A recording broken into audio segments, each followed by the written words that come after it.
पालघर लोकसभा मतदारसंघात सलग 2 वेळा विजय मिळवणारे राजेंद्र गावित हे लोकप्रिय नेते आहेत. पालघर जिल्हा मुंबईपासून नजीकच्या अंतरावर असला तरी विकासाच्या बाबतीत तो दुर्लक्षित राहिला आहे. मात्र राजेंद्र गावित यांनी आदिवासी विकास मंत्री म्हणून काम करत असताना या जिल्ह्यातील विकासाचा अनुशेष भरून काढला. राजेंद्र गावित यांचा जन्म 24 जुलै 1967 रोजी पालघरमध्ये झाला.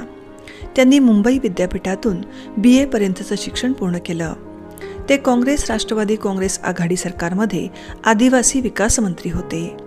राजेंद्र गावित यांची राजकीय कारकीर्द अल्पावधीतच स्थानिक राजकारणात महत्त्वाची ठरली.